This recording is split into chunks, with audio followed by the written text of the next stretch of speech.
Buddy.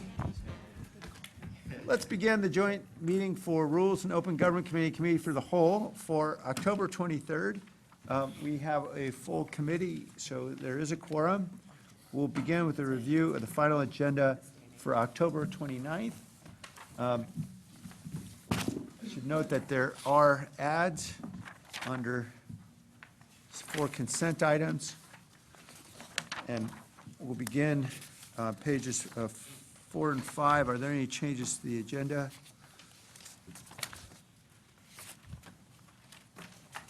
Pages 6 and 7.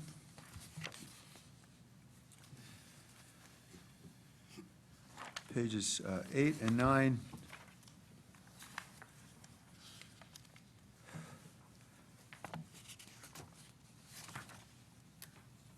Pages 10 and 11.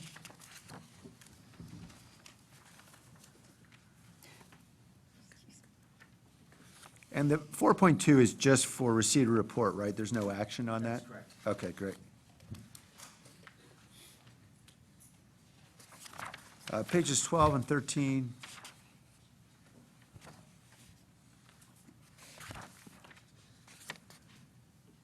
Page 14. Okay. I don't have any cards on this item, do I? Nope, okay. There is an ad sheet. Is there a motion? Move to accept the agenda for Tuesday, October 29th, with the addition of sunshine waiver for the ad sheet for some consent items. Second. Any discussion? All right, all in favor? Aye. Any opposed? Okay, we're on to the November 5th draft agenda. Let's begin on pages 4 and 5. This, as I recall, is a very heavy agenda. So if there are things people spot that might be taken out, so we can focus on what seems to be, I think, a housing focus, that would be helpful. Pages 6 and 7. Very brief consent calendar.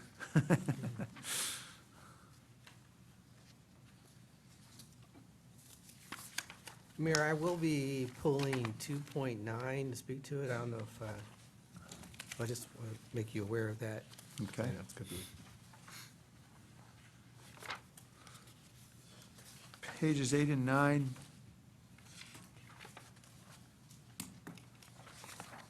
Pages 10 and 11. Mayor, my staff tells me on 4.7, there was a desire that that be a consent item. This is really the follow-up to the downtown residential high-rise, and these are just the legal documents coming back implementing council direction. So I'll leave that to the committee, but I did Yeah, get. that's fine. We certainly had a lot of discussion about it a couple weeks ago. Okay. All right, so that's all right with the maker of the motion. So let me just, I want to make sure though, Rick, sorry. Mayor. Yeah. Although if this gets pulled on consent, we'll be in a big discussion before we kind of go through all our presentations, so I don't know. Yeah, I'm just right. telling you Yeah. what was, what I was told by staff. Yeah, That's- fair enough, but as I'm thinking about it, I'd rather not have, Yeah, you'd rather have the sequence of yeah, presentations. we've kind of carefully orchestrated this. This, Yeah. I don't disagree with what Rick is saying about this item, Yeah. but if people get mixed up and start talking about this item on consent, But couldn't we pull Does- it from consent, and if someone pulls Could- it from consent, couldn't we Figure it out. put it in the agenda in the same I'd appreciate that. I just want to Same. make sure that, position that it's Yeah, currently in? Yeah, that would be in the discretion of the chair. Okay, so I just have to not screw things up. Okay. I'll try not to do that. Okay, it's good. So we are moving it to consent? Yes. Well, we'll leave it to the maker of the motion. Pages 10 and 11. And pages 12 and 13. And page 14. Okay. Luis Auerhahn? Welcome.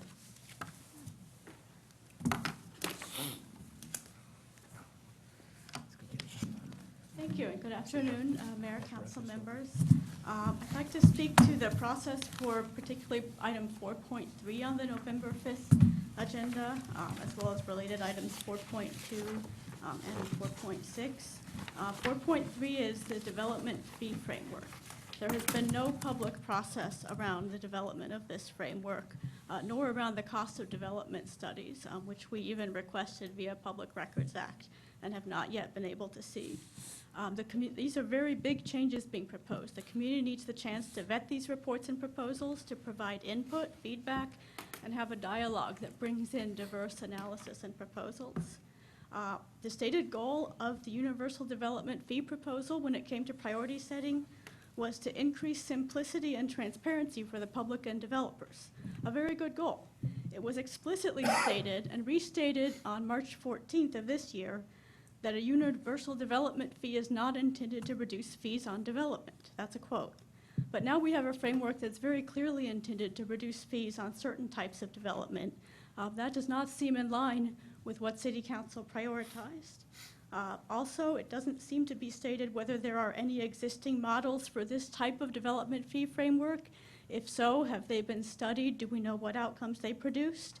How was this geography framework developed? Why was there no public input on how the geographies would be designated and the implications of having different affordable housing requirements for different parts of the city? How were the typologies developed? What's the policy rationale for privileging height over density? There are many more questions, but the point is the public has not had the opportunity to ask any of these questions or to have a full input process. So we would ask that that process happen before any direction is given on the item on November 5th. Thank you. Thank you. All right, back to the committee. Okay, anything else? All right, motion to approve the agenda for Tuesday, November 5th. Oh, forgive me, I'm sorry. I misread the agenda item was, I think, misstated here. I think Gabriel Hernandez would like to speak. Thank you, sir. I'm sorry. Probably wrote it down wrong, sorry about that. Gabriel Hernandez with Somos Mayfair. Again, with a lot of these different ordinances, I think the items 4.4 to 4.7 all have to do with, again, dealing with gentrification, anti-displacement, those types of things, and taking a look at all of these things as part of that context. You all barely have had the study session around that. If anything, we would ask that these agenda items be placed later on in the agenda at a later time so that community should be able to participate in that. Hopefully not at like 10 o'clock at night like last time, but that's fine. If we say after 5 o'clock or at a certain time certain, that would be great for the November 5th agenda on those items 4.4 to 4.7. Thank you. Thank you, Mr. Hernandez. Maybe I'll just say, Mr. Hernandez, for the most part, the agenda has been cleared for the housing items. So it's almost, I would imagine, virtually the entire time we spend on that day will be focused on housing. So there's really nothing to put in front of it. But I'm sure be spending plenty of time, and I expect it will go into the evening. All right, Vice Mayor? Okay, I'd like to move. No, go Oh, ahead. I'm Go sorry. ahead. Sorry. Well, Vice Mayor was in the middle of making a motion, so I want to allow him to finish. That's already gone downhill already, so. Yeah. I might as well let you say Oh, what you're going to say. thank you, Vice Mayor. My feedback was, and I was hoping before the motion was made, to ask the possibility of having that council policy priority number 12, which is the universal development fee. I didn't realize that there wasn't an opportunity for community to give their feedback or to be part of this process, and so I wonder if we could defer this since this is already a very impacted agenda. And I realize this is all housing, and this is inclusive of housing, but I think the rest of the agenda can take us all night. Okay. Yeah, so if I may, I think our preference is to kind of try to move forward through the whole package of issues. Kim can elaborate. We certainly understand how things are moving quickly. She's got meetings scheduled, I think, on Monday. Our packet will be public on Friday. Kim's got meetings scheduled on Monday. There's opportunity for input through the course of the following week. I don't know, Kim, if you want to elaborate on that at all. Just, I would like to clarify on item 4.3, the council priority number 12 with the universal development fee. This is just an initial progress report. So since we were given direction to do this, staff has done a significant amount of research and had a lot of internal conversation. And you can see we have had some external conversations. But this is a first attempt to get some just preliminary feedback from council and from members of the public. We fully intend to do more stakeholder outreach before we would ever come back with a specific recommendation in the spring. Thank you so much for that clarification, and the Vice Mayor also clarified that there is no action, no city action.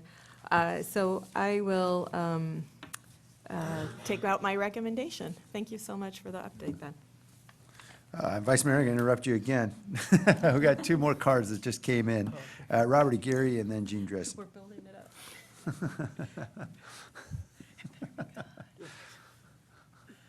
Welcome. Robert Aguirre, thank you for letting me speak here today. I have a few items that I want to talk about with the things that are coming up on November 5th. First of all, we know that these things are going to result in people becoming displaced. And it's very difficult for me to understand how the council can move forward without having a policy for displacement before displacing people. So, you know, I remember when Section 8 was coming up, and Vice Mayor suggested we wait 6 months because it was so complicated. Well, this is even more complicated, and I don't really understand why we're rushing forward on something like this. This is, the IHO and also the Ellis Act are both items that I think need to be put off for quite some time so that we can truly understand what's going on, so we have a chance for people to speak. The other thing is that last time when we were in council, we had a room full of people, but because it delayed so long and because it was so cold in there, many people did leave. And we have an opportunity to be able to give people a chance to be able to comment, so I think that's very important. And lastly, my time's running out. Lastly, I would like to also say that I think council needs to look more at how the general public is being affected by this. And I know that the idea is to try to build more affordable housing, but I think we need to keep people in place where they are, and anything we can do to move them into a safe place, a place to live where they don't have to move out of town or they don't have to become homeless and then become my problem. So if we could handle it ahead of time, that would be great. Thank you. Thank you. Jean Dressen?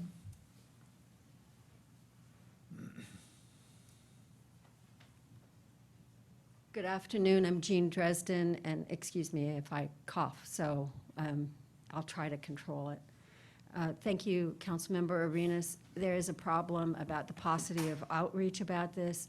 I understand that the Universal Development fee program is only under discussion at this point. However, it was discussed as a result of a little footnote in a housing meeting in 6-point type on the flyer. And that was the first we were able to look at the way that staff is thinking about it to get a heads up. That's not very public and open or transparent. And secondly, in this item 4.4 on inclusionary housing, buried in the bottom is a direction to explore an amendment to the park fees ordinance to declare that 100% AMI is considered affordable, unlike anywhere else in the state and the country. And that was not in any outreach, although a special housing commission meeting has been called to discuss it on the 29th, but nobody's bothered to tell the Parks Commission, and certainly they should be told about it before it goes to council. So I really have struggled with the level of outreach on both of these items. They change fundamentally how the city does business. This is doing things kind of by yourselves without the involvement of the public. Thank you. And Thank I you. made it without coughing. Thank you. Feel better. All right, Vice Mayor. Okay, I'm gonna try this again. There we go. Motion to approve the agenda for Tuesday, November 5th, moving item 4.7 to the consent calendar. Second. All right. Any comment or questions? All in favor? Aye? Any opposed? Okay. Yeah, it's true. We may have a curfew issue here. Okay, on the review of upcoming special meeting, I believe there is an ad for a November 6th special meeting for Coyote Valley, and we would need some kind of waiver of notice, is that right? Well, I think we're allowed to post the agenda. We'll do that on Friday, and then we'll have this at rules next week. You can do Okay, it- so you don't need us to approve it? don't No, think so, but- you can do a special notice on 4 days' notice. Okay, But we're working, but it's going to be set at the same day as the Rules Committee. Yeah, but we will post everything Friday. Yeah, I guess one thing was what goes first, the council meeting or the Rules Committee meeting? I mean, that's just for the committee to decide. Yeah, we were going to only keep it to consent, the one agenda review, because there's only one agenda to review. Keep consent calendar items, and then if there are lengthy, like the G items, to not schedule rules, to do them a different, like the following rules. So that way we'd keep it really short. okay. All right, sounds like we got a plan. Okay, so we'll see that then come out on the agenda next week. All right, moving on then to item E, the public record. Second. Right, I don't have any cards. All in favor? Aye. Any opposed? All right, on to G2. I've submitted a very lengthy memo. I've been reminded by my colleagues. And so I'll apologize for two reasons. Once for its length, and second, because I believe I've committed a Brown Act violation. Because this intersects with items that were brought up in an earlier memo that came out in May, for which we had a Brown Act established, my consulting any other council members after that time then resulted in a violation. So I want to disclose that for the record. And I think going forward, Rick, tell me if I'm wrong, what we need to do is whatever specific streams of action we're focused on, those would have their own Brown Act. Is that right? Yeah, that's correct. Okay, so we'll be careful going forward. All right, there is, in addition to this lengthy meeting, or memo, there's a lengthy prioritization response. So perhaps it would help if we just took this piece by piece. Would that make sense? Yeah, I think so, and it seems here, I think we've taken the liberties of taking the memo, looking at the memo, and in the margin in red, writing our response to each item, so I Thank think you. it's a little easier to follow. Right, thanks. Although there's a more detailed explanation provided, so you should all have this. Thank you for that. Yeah.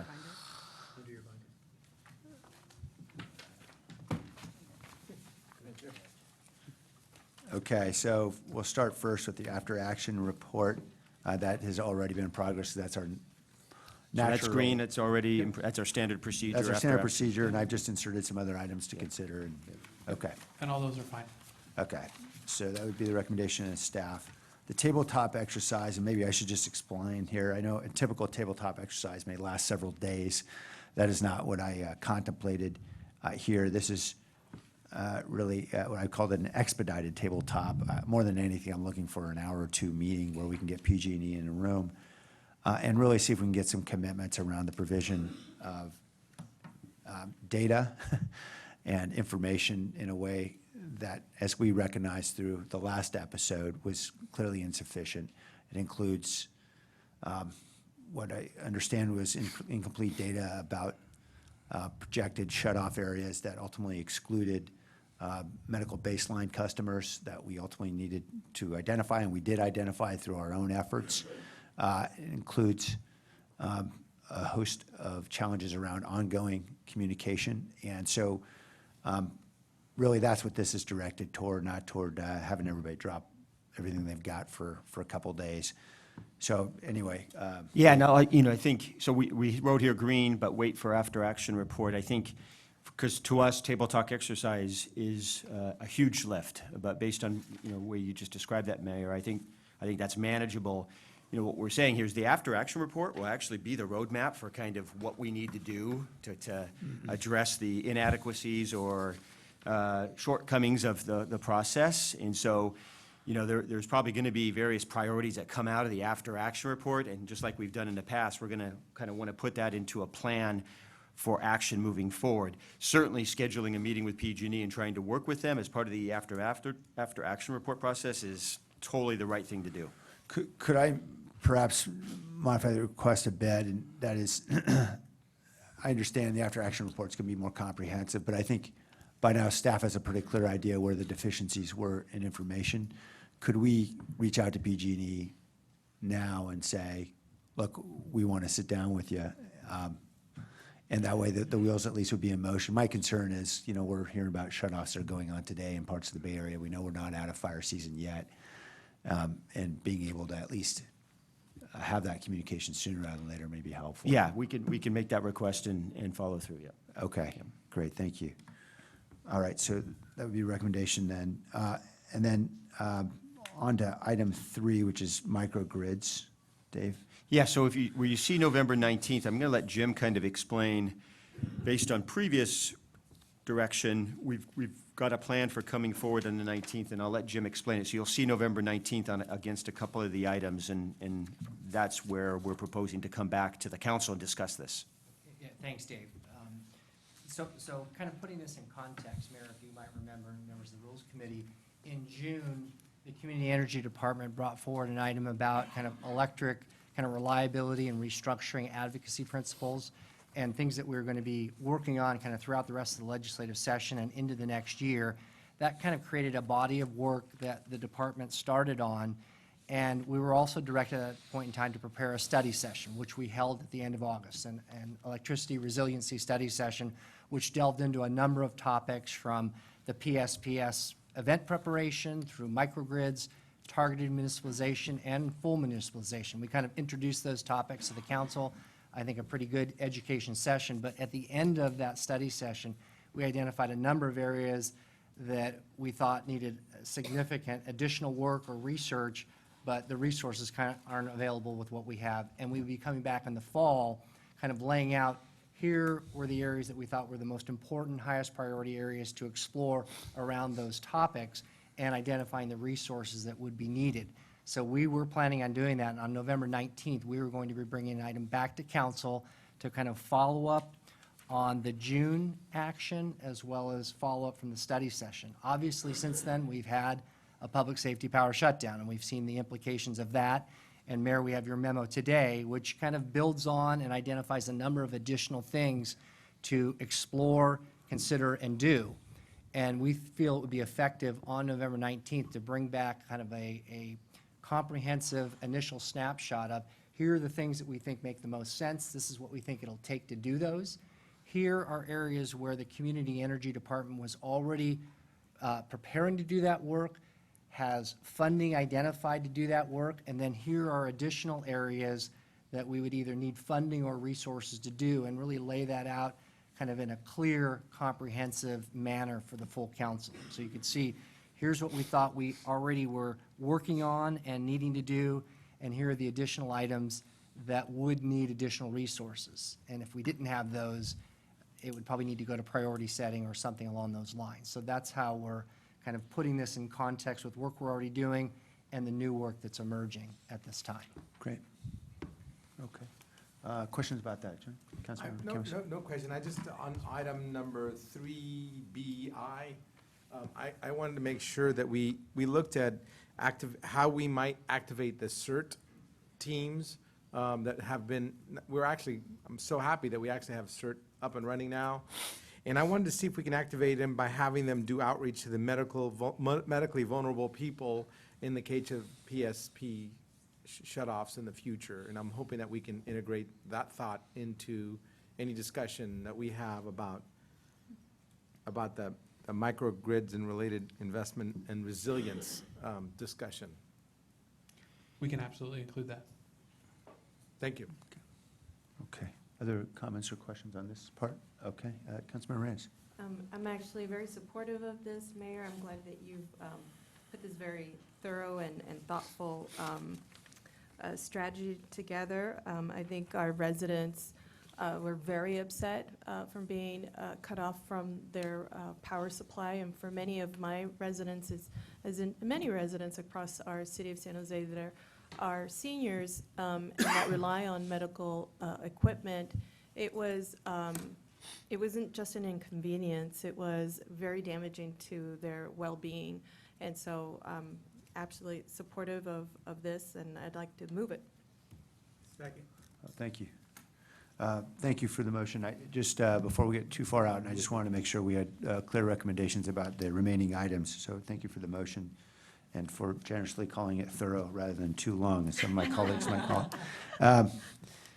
So item 4 is the customer-owned utility, and I understand the marking is November 19th. Now, I want at least my colleagues to be aware, there was previous council authority for Lori Mitchell to engage in advocacy relating to this general topic, and I've certainly been engaged in that as I've been talking with my colleagues, other mayoral colleagues in other cities, and I know she has as well. And so there's a lot happening, some duck's feet flapping beneath the surface here, but what we hope to talk about November 19th will be a coalition of local governments, both cities, counties, as well as CCAs that might be aligned on this issue, and then obviously discuss what might need to happen as we think about moving forward. All right, any question on that issue? Yes. Councilman Camus. Mayor, I also want to commend you for always thinking about ways to solve problems. I have an issue with going out to get a poll done on bonds that we may or may not want to go forward with. I mean, it seems like we're putting the cart before the horse, if you will. I know that, for example, the city of San Francisco offered $2 billion for their 46 square miles of utility services. Our city is 180 square miles, so I imagine that we're going to need a lot more billions of dollars in bonding. And I think going out to a poll without actually knowing how much billions that we need to bond for may not be the right Yeah, approach. Very fair point. And Councilor Camus, you're jumping ahead now to 5 and 6, just to be Oh, clear. sorry. So we're off of the customer-owned utility onto the bonds and municipalization discussion. Is that right? Well, I think thought it that's- said something, maybe. Yeah, just to clarify, the customer-owned utility issue does not involve polling for bonds at all. Okay, there was, sorry, I'm sorry. Yeah, you're on 5 and 6. I'm on 5 instead of. Yeah. I apologize. So if I could just clarify, there are 2 things that are considered here, and obviously, all this polling will come back to the council, but one is, do we need to make capital investments in infrastructure to harden our own vulnerable, critical facilities, or to make other capital investments that will be important for protecting us, regardless of whatever happens to PG&E. And so that's what's reflected in 5B. Well, In if you want, I could wait 5A, to that, but I'm sorry. do you want me to wait until we? No, get no, no, there? Okay, all right. I'm happy to take it on now. So 5B is separate from the question of municipalization. 5A is really that municipalization question, which is, do we want to go down the path that San Francisco is trying to go down, which is buying up the wires and poles? And I'd be the first to admit that is a daunting and heavy task, and not necessarily the best one, but before we even go there, we would need to know whether or not voters even support it, because ultimately we'd need voter authorization. So it is one of those preliminary questions you ask, is this something people even want to do before we beat our heads No, against that wall?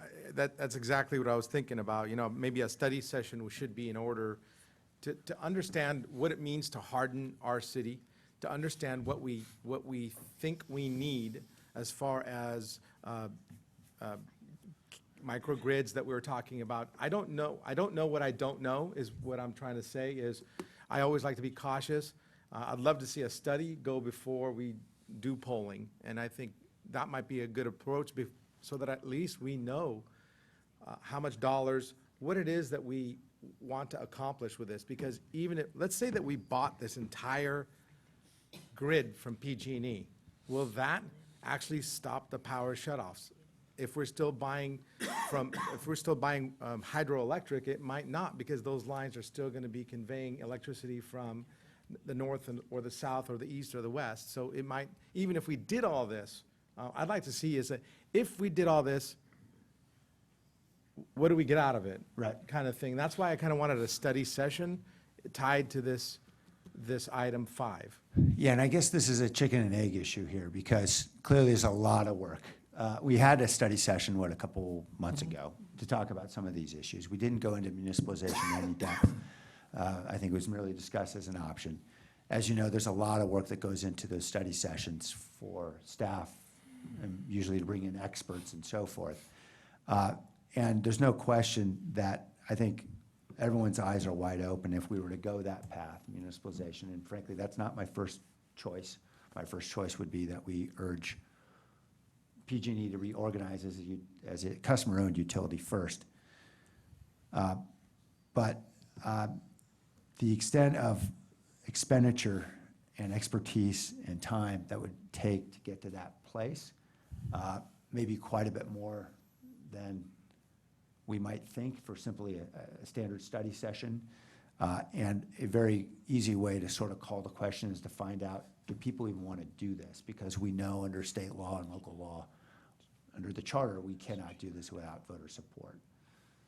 Well, again, I'm sorry, I don't mean to, I think your ideas are fantastic, and I don't want to be, so we can go out to a poll today, everybody's going to tell you, yes, replace PG&E, because they don't know what it entails, they don't know they don't know the pitfalls, they don't know they don't know what they're going to get. So I can tell you this, if I were taking the poll, I'd say down with PG&E, like, get rid of them. But what does it mean to me as a ratepayer? What does it mean to me as a taxpayer? Those are the issues that we can't do necessarily polling on, that I wish to have clarified before we do the polling, so that people know, like, so we know what questions to ask. If it were going to cost you X number of dollars to create a bond, would you do it? So we have the proper questions to ask in a poll. That's why I wanted to do the study. And again, I really hope you don't take that the wrong way, Mayor. No, I know, I think I understand what you're getting at. I think maybe some context, we're going out to poll anyway. We have a housing measure I know we're pulling on other items. Yeah. Lee, do you want to jump in? Yeah, if I could jump in. Yeah. I think the way we would explore this is the administration is actively polling right now for possible measures for the council to consider for March ballot placement of 2020, as well as November ballot 2020. So as the administration saw this proposal, and in speaking with the mayor, I think we have enough flexibility in either 5A or 5B to kind of further refine both of these approaches, what's legally, programmatically, politically viable, given kind of the discussions with the governor and the state legislature as well. So I don't believe we would be going out with a poll right now just for this. We can include various questions to whether it was the fall or the administration would ask for some flexibility on early 2020 as well, so we can flesh these out. That would be tacking on a question to existing polling, so it wasn't a big resource. Well, that's good, as long as you don't come back and tell us, hey, this is what the voters said, because I don't know. No, and I would just, if you can remember back, I agree with you, something like this, it could be a rather large undertaking as you throw out the numbers from San Francisco. And if you'll remember last year when we did Measure T, for instance, we did 4 polls to further refine that, and we started very broadly with kind of large policy questions that we needed answers to, that you needed answers to for that kind of question, and significantly narrowed the approach over time. So it's important when you're polling that you're not prescribing a solution right at the very beginning, and so we would absolutely not take that approach. And if I could just add that we will be getting information about municipalization on November 19th. I think that's what's contemplated here. And so staff will be relating what they've learned so far to the council. What we're really contemplating is a very shallow dive here, and it's likely going to be the addition of perhaps one question or two in a poll. That's already out there on the field. Yeah, I'm okay with a poll, if that's the case, if you're already going out there, as long as we don't come back and say that this is a mandate from our constituents because this is what they want. Because right now I can tell you what I want. I want to take PG&E down, right? So, so I imagine that's the kind of results you're going to get, is all I'm trying to tell you. We just had the power outage, and everybody's going to be thinking one way and maybe not thinking about the whole pack. But you guys Yeah, do what you want to do. It's a very fair point, and I will commit to you today, I will never use the word mandate in reference to that poll, or suggest somehow or another that should direct our march. This is really just to understand, is this even feasible? Because the charter's very clear. We can't move forward without it. Yeah, Is that but right? just to be specific, the charter requires that before you can issue revenue bonds for the purpose of supplying this type of utility service, you get majority voter approval. So it doesn't limit the city's ability to acquire, but how are you going to pay for it? If you're going to use revenue bonds, which would be one vehicle, you need voter approval. Right. And I believe there may be, is there also a state requirement of some kind? Am I wrong about that? No. I think there are for general law cities, but not for charter Okay, cities. not for charter cities. Okay, great. Can I just jump in? Yeah. I just have one question that might help with this. I think, Councilmember Camus, your point is well taken, that it's raw right now, so everybody feels like I think a lot of people would say yes, just because that might be the only option presented to them. So I'm wondering if maybe you could add the customer-owned utility as an option in the survey, so that they have something else to kind of chew on, as opposed to, this is the only solution that's available, versus PG&E as an investor-owned utility, PG&E as a customer-owned utility, and then municipalization. I mean, there's multiple options there, and if they don't know about the customer-owned utility, they might say yes to municipalization. That's a hard word for me to say. Just because they see that as the only option against the investor-owned utility. So that might be Right. one way to get a little bit more clarity on what people are thinking. Okay.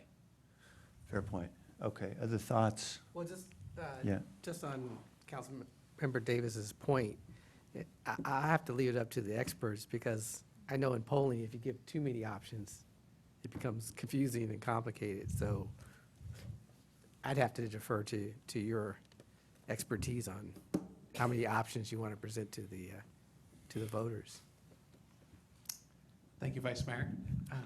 Again, when you first start on one of these subjects, it's crucially important that you start as broadly as possible so that you narrow the choices, because what you don't want to do in polling, in that first or second round, is to come forward and say, the voters have a mandate for this. We're seeking to understand viability. And so, as Councilmember Davis, who does have somewhat of a background in this as well, is you do present ranges. You do present, policy alternatives in those first few questions, if the survey allows it. So I think we have enough flexibility. Again, as I said in the beginning, I do think it's important that we better understand what those range of options are, and those are going to flesh out over the next few weeks and months at the state, as well as I do think it's important to let the dust settle a little bit from some of these actions, because I'm relatively certain the numbers could be artificially inflated if we were to go out next week on something like this, given the recent event. So if, again, we would ask for flexibility for late fall or early 2020, but I think we would bring something forward that kind of gives everyone policy options. Okay. All right. Then finally, on the legislative advocacy, Mayor, if I could just. Yeah, sure, Jim. On 6B, in terms of bringing back preliminary findings, I think I need to emphasize, it would be very preliminary Yeah. information. I think really what we're bringing back is, here's the scope of the work that would be entailed. What's it going to take to do that? I mean, this is a kind of major policy work, and so I want to temper expectations on how much detail we're going to be able to delve into on really kind of understanding any findings on municipalization. it's a fair point. Yeah. Yeah, okay. Thank you. All right, finally, on legislative advocacy, several of those items will come back. I see that there's a concern about 7A. Yeah, we've been thinking about this, and I'll let the team kind of weigh in. And certainly, we were all interested in trying to minimize the amount of time it took PG&E to turn everything back on. Now, through what we found in this last event, things came back on pretty quickly for us. I guess I do get worried about us kind of taking on PG&E responsibilities. It's one thing for us to take on a communication plan. It's another thing for us to take on kind of our readiness and map preparation and all these other things. There'd be, I think, a significant amount of kind of training and liability associated with us going out. And I guess I think there's some skepticism on our part around really what this was. What was this inspection process, I'll just say that, that involved the turnaround process. So, I don't know, that's why you're hearing some concern from us. Jim, anything you want to add? I think you've characterized it well. I'm happy to get into more detail if the committee has questions of us all. Well, I'll just ask one. Now, you got me curious. So the notion is that the lines aren't really being inspected anyway? I don't know if we know that or not. The turnout process went fairly quickly, and we're Yeah. just not privy to what that inspection process was. Right. So we had numerous questions of PG&E during the process, Mayor. We seem to have power coming back on in our city. What's the reason? Does that mean the all clear has occurred and an inspection has occurred? And we got an indication that was, and so, how lengthy and how extensive is this process in our city? So those are kind of the questions that we had. Okay. Gloria, so you got the mic? No. Okay. All right. I appreciate that, and I was also surprised it came on as quickly as it did. I was very concerned it was just going to take much longer. And so I'm just, thinking about the next power safety or public safety power shutdown, and if it ends up taking several days and the explanation is we don't have staff to get down there to look at lines, that's just what I'm really concerned about. Yeah, I mean, it's a bit of a dilemma without really understanding the process, I think. The other side of that is, PG&E makes a decision unilaterally to turn things off, and then now we're responsible for and we're in the process of deciding whether the asset is ready to turn back on. Well, actually, no, the idea here wouldn't be in any way decision-making. It would be a matter of taking photos literally and sending them to them.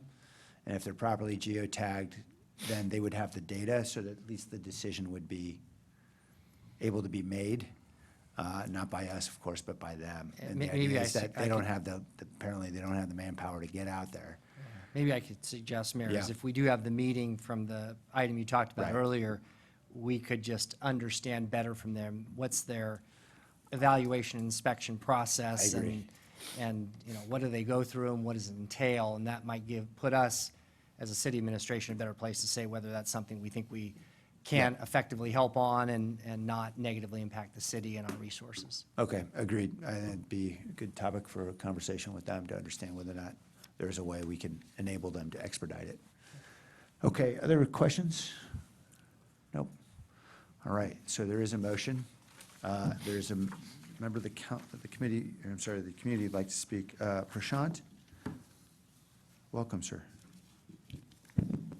Thank you. I've got a few notes here. So, Mayor and council members, thanks for listening and having this discussion. As you point out, right now today, there's another threat of another power shutdown. And this can't be the solution, as everyone understands. I mean, you can't be under the threat of a risk all the time. Otherwise, many of us wouldn't have even stepped out of our houses. You have to keep the lights on. You've got to keep the water flowing. You can't be held hostage by an individual company. So I guess the part that actually motivated me to get out of my house and actually come down here and talk to you today is that I don't understand how or who from the public represents the public in PG&E's decision. I totally understand the idea of safety and how important that is. I'm not diminishing that in any way. But simply cutting off the power, I would argue that we're actually less safe in an environment without the electricity. Just moving through a traffic intersection becomes more of a painful situation. So I guess what I'm looking for is who is publicly elected that represents the public at the PG&E table? And how do we get involved with that individual? How do we understand what that process is? Because as an individual, I'd like to get involved. I'd like to kind of see what's going on and participate in that process.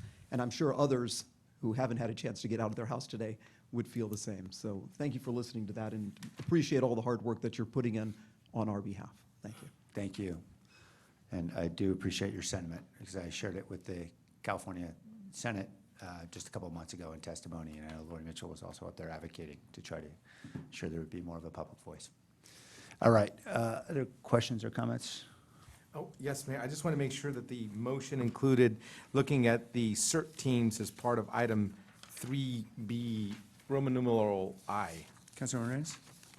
Yes, I think the staff said that they were, that was agreeable. Yes, I'll include that. Okay, on the motion then, all in favor? Aye. Any opposed? All right, that passes. Thank you to everybody on staff, all the city manager's office who've been having to pour through the memo. I appreciate it. All right, we're on to open forum. Mr. Aguirre?